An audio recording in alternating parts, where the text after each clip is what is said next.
What's up, everybody? Welcome to Moxie Bets, presented by Caesar Sportsbook. I'm Katie Mox. Today, we're talking Week 18 NFL picks, kind of a tricky one, and also a little bit of CFP. So let's welcome in the czar of the playbook, one of my favorite guys over at CBS Sports and Sportsline, Emory Hunt. How we doing? I'm doing fantastic, Katie. How are you? Happy New Year, by the way. I think this is the last day we can say that. Happy New Year. It might be. Yeah, it might be the last 2 weeks. I'm so excited that you're doing the show. Thank you so much for your time. We hosted stuff together every Thursday night. I missed the last Thursday night. And then our Monday show was canceled this week due to, it being the first of the year. So glad to be able to talk football with you. And Emory, look, you're the czar of the playbook, right? You know everything there is to know about football, the CFL, college football, NFL. Like, if they play football in some country, you are aware of it. You're even in and up on high school sports. So I have to ask you, can you tell us why Alabama ran another quarterback draw for Jalen on 4th and goal in overtime? Like, what was that? So anticlimactic, right? It was like we had this build up to this is a big play, and then that's the play you call. And I don't get it, and it shows. We say this all the time when we're talking NFL. A lot of times coaches end up coming up small in the moment more so than the players, and they project their I don't want to say the simple term is scaredness. They project it onto the players, so that's a Tommy Reese issue. Like, the easiest call would have been to give him a rollout two-way go, right? We know he's an athlete. Get him on the perimeter, make the defense make a decision, right? And so you took that away from him by calling the quarterback draw. Yeah, and X's and O's Twitter would jump on and say, well, if he would have just waited 2 seconds, then cut back left, the hole was there. Bro, everything happens in the game at like 1,000 miles an hour. You can't have, you know what I'm saying? You're seeing it from 10,000 foot level. The easier play would have been to call a rollout. So I don't know why they call QB draw, knowing the footing was always slick. How many times they slipped down there, knowing the bad snap and all the stuff that transpired. I just felt like you took an option away from your most dynamic player in that moment by calling that play. Yeah, couldn't agree with you more on that one. So we're looking at now Washington and Michigan. Michigan laying 4.5. It's Michigan versus everybody. Who do you like? I'm going to take Washington and the points here. Oh, 4.5 points seems like a lot. We just watched Texas do a great job running the ball against Washington, but it didn't even matter because Michael Penix went out there and threw for 430, 5 touchdowns, and they really neutralized what Texas was doing. Now, the good part for Washington is that you don't have to worry about the passing game of Michigan. You can now solely focus on, can they stop the run? Because that's going to be the biggest challenge here. So I think we'll see a back and forth game because Michigan versus everybody, like you talked about, they're playing like they're the bandits. They're playing like no one wants to see them win. 4.5 points for what we just watched them versus Alabama versus what we just watched versus Texas with Washington. I think we're in for at least a field goal game. Okay, so not exactly sure who's going to win this game, but you're definitely taking the points with Washington. Now, you write a draft guide every single year, on all of these players. So the college football playoffs clearly have a big impact on the NFL draft. When you look at someone like Michael Penix Jr., and like you said, 5 touchdown passes, and then he's also out there saying like "free my friends," which I thought was absolutely hilarious. With a do-rag on. Yeah, with a purple do-rag on. Love it. I was so good. So good. Is he going to be a first rounder? Could he go first overall? He not first. I don't think he goes first overall, but he could be a first rounder. There's a lot of talented quarterbacks in this class. But what we always talk about on our Thursday show off air, like primetime games have the country in a chokehold because you saw immediately after we all watched, 3 a.m. watching this doggone Sugar Bowl game that ended at a god awful time. Like instantly, everybody was like, Penix should have won the Heisman. Penix should be, ahead of Caleb Williams. It's like primetime games, man. Like have some, just zoom out a little bit, take a deep breath, and let's, think about this a little bit more. But first round, with the way some teams need quarterbacks and everybody wants that 5th-year option, I can see him going in round 1 because teams feel like the age won't be a problem because he plays a position where you can play a little bit longer. So I can understand that. And everybody's going to bring up his injury history, but they also got to bring up the fact that he stayed healthy for 2 straight years and put up ridiculous numbers. So maybe he's overcome that. So I think he can go in round 1. If he comes out there and balls out in the national championship game and somehow Washington wins this game, I mean, we're looking at probably top 10, don't you think? Is that game on a Sunday or a Monday? Because The it's going to national be championship game? it's a prime Yeah, time game, right? So yeah, yeah, we're gonna somebody's he may get drafted what's the first lead to draft first? Like you know what I'm saying? If it's yeah, if it's baseball, he getting taken first, right? Because right. the hype is gonna be insane. So yes, he could solidify himself as a first round pick if he goes out there and balls out against Michigan. Alright, so speaking of Michigan players, Blake Corum, what a stud that kid is. Where do you think he's gonna be taken in the draft?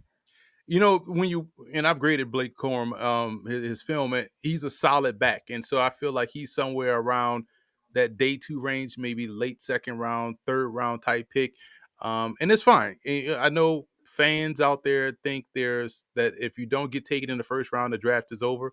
Like there's 7 rounds. There's guys that go last in the draft, they end up playing really well. So you can find talent everywhere. So if he goes in round three, cool. It's all about his situation and opportunity. And I think he's someone that sees the game well from a running back position. He blocks well and he catches the ball well. So he's definitely a 3 down player. So I can see him because you're questioning what I'm questioning is his explosiveness and his speed. Yeah, That's why you kind of knock those guys a little bit for their that trait that they don't yeah. have. But as far as skill is concerned, he's definitely someone that you could start in your backfield. Yeah, I mean, it's gonna be so interesting. I know we're gonna talk so much about that, in the off season. Bears, number 1 overall. The fans are chanting, "We wanna keep Justin Fields. We want Fields. We want Fields." What do you think? They should keep Fields. See, and I'm glad you asked that question, Katie, because this is the logic that people don't have that you got to walk people down.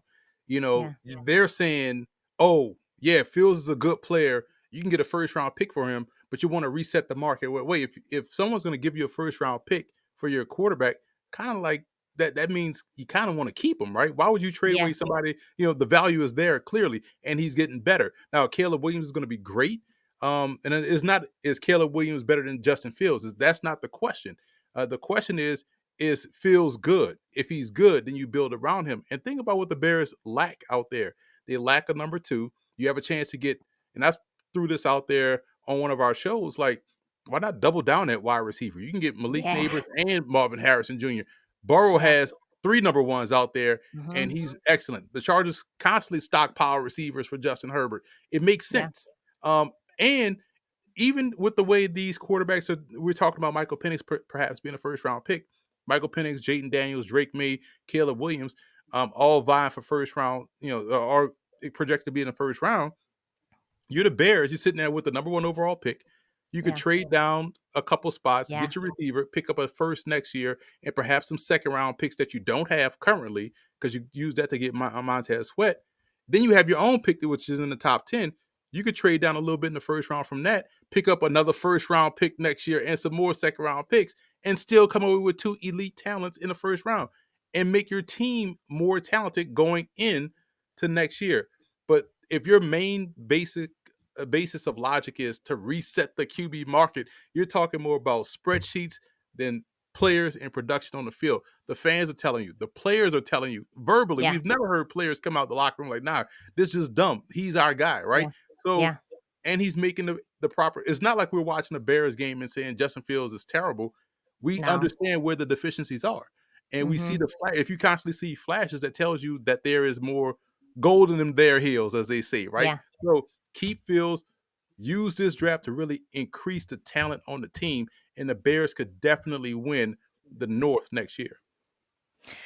I thought they were gonna win the North this year. I was about a season I was a season too early, but I love Justin Fields too. I think he is the guy, and, sometimes the devil that you do know is better than the devil that you don't know. You know what I mean? You have Fields, you know what he can do, you know what you have to do to make him successful. You get another guy in here, like you said, with the same weapons. It's just going to be more of the same.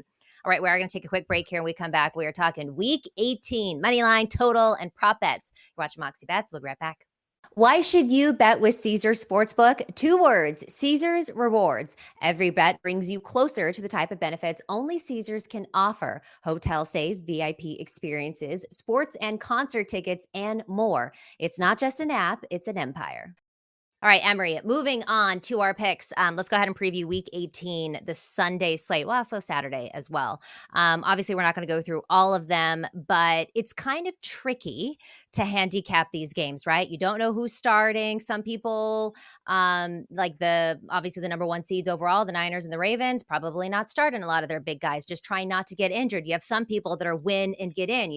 Have some people that can still get in if there's weird things that happen. So it's very interesting to handicap.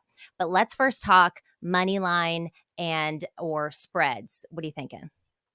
I love the Eagles -6. I feel like, and that's where this whole thing is going to go.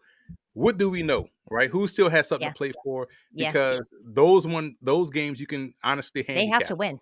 They Yeah. have to win, right? So Yeah. the Eagles -6, I like that number there Yeah. because they have to win in Yeah. order to hopefully win the NFC East and get that number Yeah. 2 seed. So that's a strong play for me because I feel like that's one where you can count on starters playing. Yeah, I agree. I like that one. I'm going the same direction that you are. I'm taking this Jags. I liked it better when it was at 5. This line has now moved to 5.5. But like you said, they need to win. They win and they lock up their division because they hold the tiebreaker over the Colts and the Texans.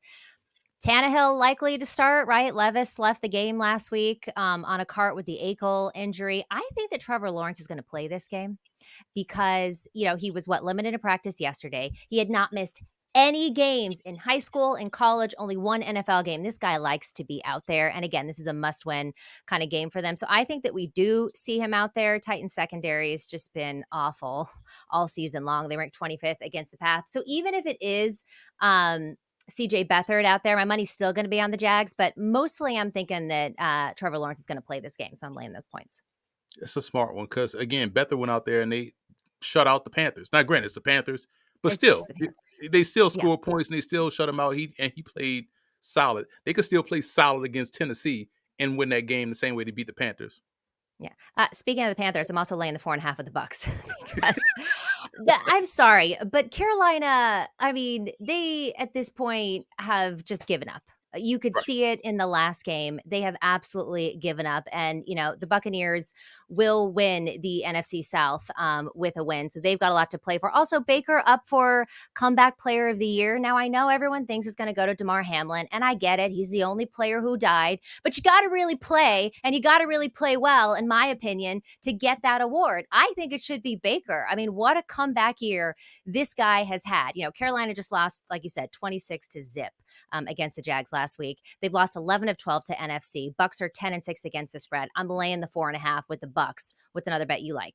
Yeah, listen, you could also throw Flacco in there too, comeback player of the Yes. year. Oh, Right, yes. Yeah. Flacco, Mayfield, It Minshew. shouldn't go to DeMar Hamlin. I'm sorry. It No, shouldn't. right. Yes, We you were doing died, that but in you the haven't beginning. played. Right, Yeah. exactly. It was a great story in the beginning, but now watching Minshew play and have the Colts on the Yeah. precipice of a playoff run, Mayfield, how Oh, he's Minshew played, too? yeah, and Yeah. Flacco. So they Yeah. got options, right? Yeah. I'm gonna go Bears money line. I think this is the game. It's gonna, and our colleague Brian McFadden Spicy. brought up a Yeah. great point last night when we talked on air. He said the Packers, and I forgot that was last year, that the Packers got knocked out by Detroit. And that kind of Yes. springboarded Detroit into what we see this year. I feel like that's the same situation for the Bears. They knocked the Packers out the playoffs, and it springboard them into what we expect. Again, you weren't wrong; you were just early. So Yeah. Yeah. next year, the I Bears, wasn't wrong. I was just early. you just early. You know what I'm saying? So I like the Bears to knock the Packers out the playoffs. So I'm taking them on the money line while it's still at plus money.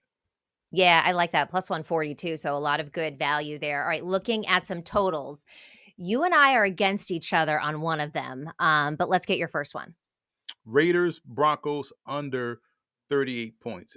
I know Okay. Sean. I watched the game last week against the Chargers, and I'm just waiting for the offense to jumpstart, right? And it that was a lie. We knew the offense wasn't going to look better with Jarrett Stidham out there, and now you throw Stidham out there against a Raiders defense that just see ball, go get ball, that type of defensive attitude. Yeah. I'm taking the Raiders to defensively smother Denver, and this game will definitely go under because quiet is kept. Because they're playing so well defensively, and you got Antonio Pierce over there on the sideline. And you Yeah. got Max Crosby with the tattoos and everything. No one's talking about Aiden O'Connell throwing 64 yards and no yards the rest of the game, right? No one's talking about that. Like, He's he is not not better than Jimmy Garoppolo. I understand exactly. what they're doing, but he is not better than this guy over my shoulder. It is a travesty.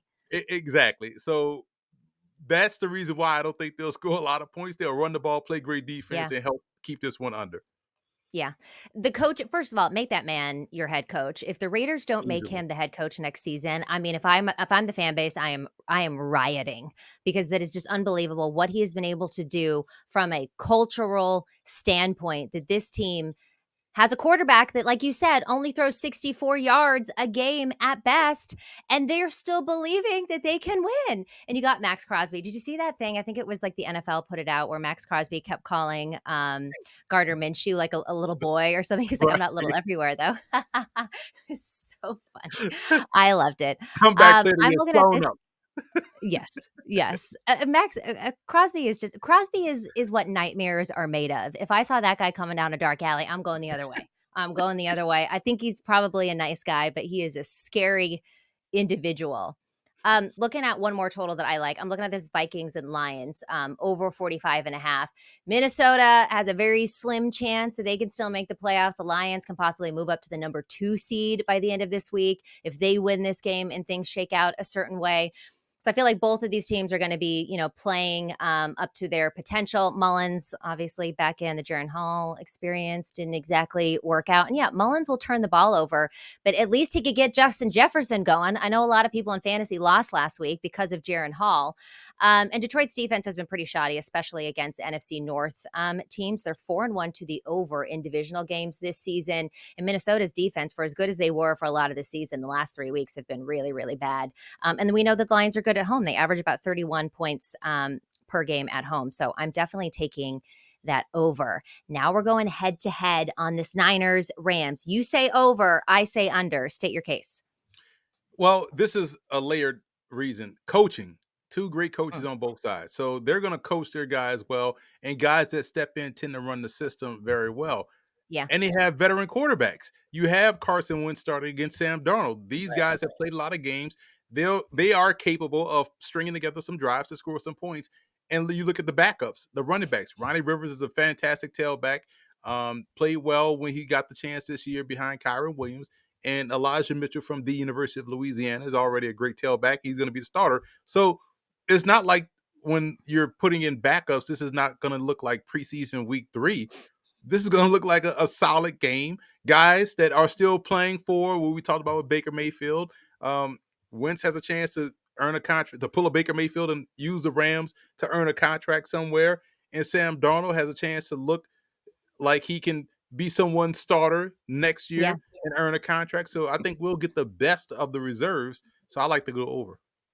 See, I agree with you, but I think we're getting the best of the reserves on the defensive side of the ball, especially with the 49ers. We got a lot of people injured, and a lot of these guys are going to be playing for their contracts. But I lean to this under. And when I've looked at a lot of games, even the preseason game, by the way, because this is a preseason game, preseason this year, they went over this number earlier in September. But I just feel like both of these squads are going to be kind of playing to not get injured. Niners, obviously, number 1 seed. Rams locked in their playoff spot.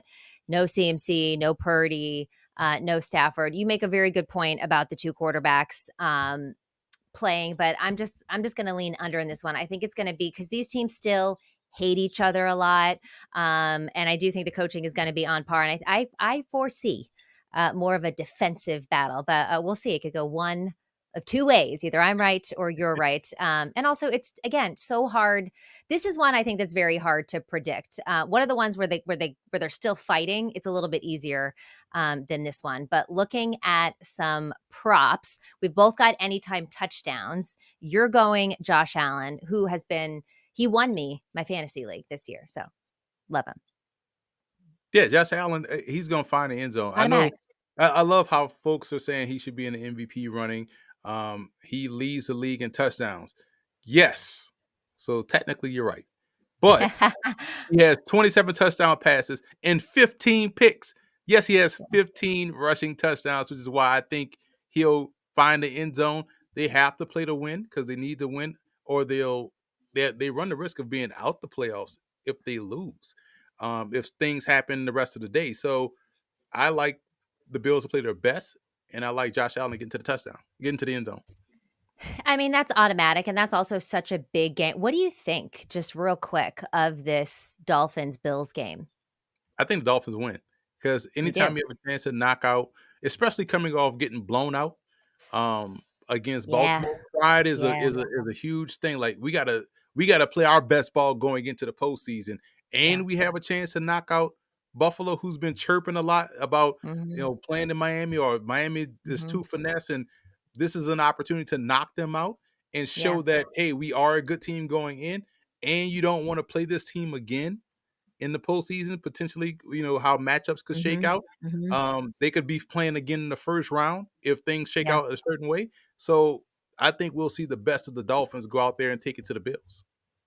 Yeah, the Dolphins have had kind of a rough last couple weeks. I worry about Tyreek Hill too, with his house practically burning down yesterday. Thankfully, everybody was okay. Why wide But yeah, receivers houses always get burned down? Like you go back to Andre Rison.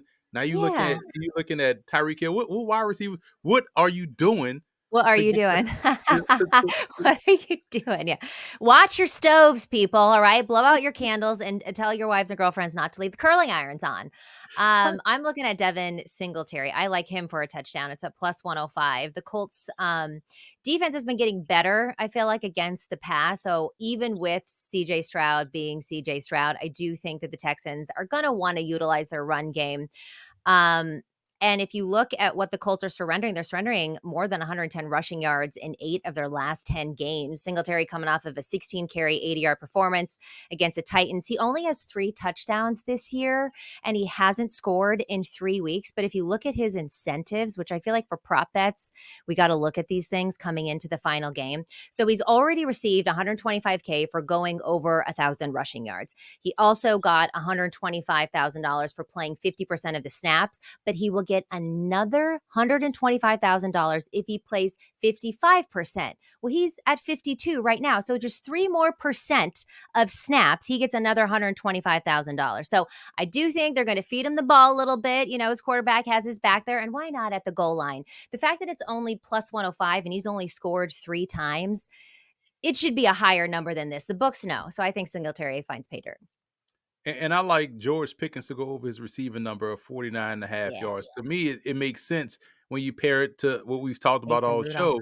show. Yeah. Mason Rudolph finds him, actually expands the passing game deep Yeah. down the field. He can go get the football. He's a great athlete and shows that when he's catching these acrobatic, catches. And they have to win. So you got to go to your best Yeah. players to win games. And this is a number I think he goes over, especially against that secondary in Baltimore that's not going to be playing their starters as well. Has Mason Rudolph exposed Kenny Pickett even further? I mean, when you look at how good George Pickens has looked over the last few weeks, it is night and day, and that is quarterback. Right, and it's not saying Mason Rudolph should be their QB1 going into next year. No, It has, to your no, yeah, point, it has proven that Pickett shouldn't be their QB1, which yeah. goes back to the beginning of the show. Maybe that's a team that looks at a Michael Penix Jr. or even a Russell Wilson if they move on from him, or Bo Nix or someone like that, right? That's another team that could be in that quarterback market in the NFL draft. Yeah. I'm going to look at Jordan Mason props for the 49ers because, you brought up a good point earlier. By the way, no lines for him are out yet. So check back in, maybe tomorrow or Saturday here. But San Francisco likes to run the ball, right? We know that. They rank ninth in run play rate at almost 45%. No CMC. And I think that we saw Elijah Mitchell play so well too last week when he was in. He is the lifeline to if CMC gets injured. So I do think that Shanahan will be a little bit more conservative maybe with Mitchell to make sure that he stays healthy for the playoffs as CMC's like primary replacement. So I think that Mason might get a little bit of play here. He hasn't played that much this season, but he still has 3 touchdowns. Also, when you look at what he's been able to do in the red zone, in 5 red zone attempts, he's got 2 touchdowns and 1 first down. So I kind of like him for an anytime touchdown.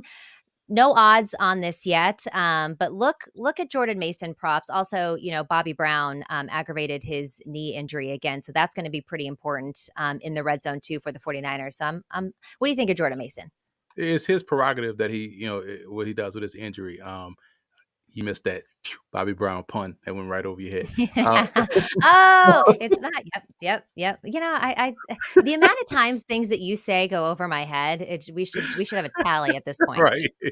But Jordan Mason, like you're right. It's but that ties into the coaching point of how they utilize their guys, right? And guys, if you're on the team, that means you have a great understanding of the scheme and how to execute at a high level. So I can see him scoring multiple touchdowns in this game because if they're going to keep it back, you better have good vision, good feel for the run game, good pad level, good ability to close on the run.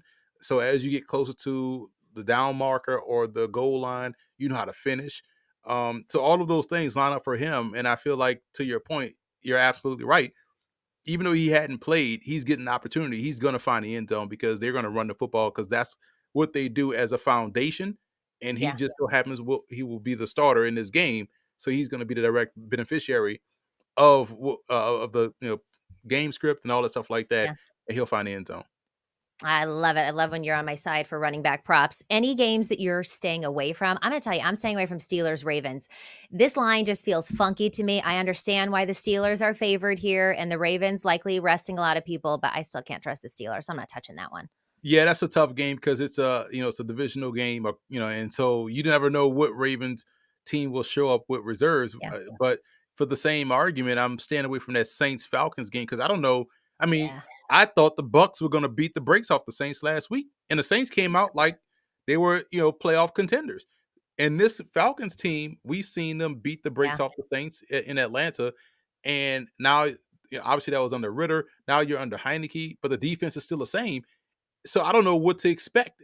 So I would completely stay away from Yeah. that game, even though both teams have to win to stay in Yeah. contention for the NFC South, and in some cases, even for a wild card berth if the Steelers beat or the Seahawks lose to the Cardinals, right? That puts one of these teams in contention for that 7th seed. So I would stay away from that one from a total perspective and also Yeah. from against the spread perspective. Yeah, interesting to watch, but a stay away in terms of betting. All right, Emery, the time has come for your Mox Lock. What is the one bet you're absolutely taking to the window this week? Well, we kind of talked about it earlier. I'm taking the Dolphins on the money line because of all of Yeah, the factors we talked about. A chance to right some wrongs of what we saw last week. You got blown out. You got to come back in and put out a good product out there and show teams that you're not going to be one and done in the postseason. You have to keep the Bills out the playoffs because potentially you could see them as the 7th seed in round one in the wild card.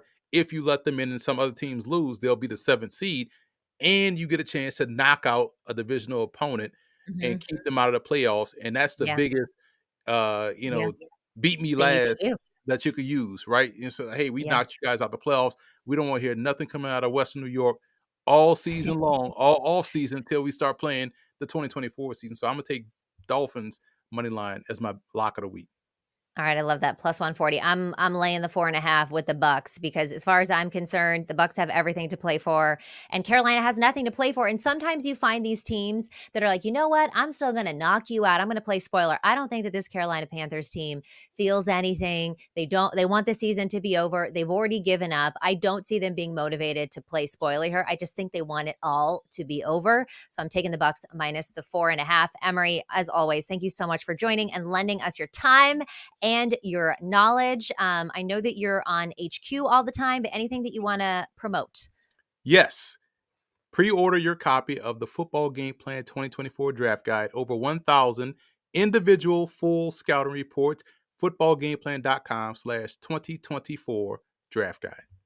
I'm telling you, I had this draft guide last year. It is so informative. It's got everything that you could possibly need. And again, Emery spends all of his time traveling around to high school, college, CFL, everywhere. He knows every player that's ever existed in the football universe. So go and get that. You can follow him on social as well.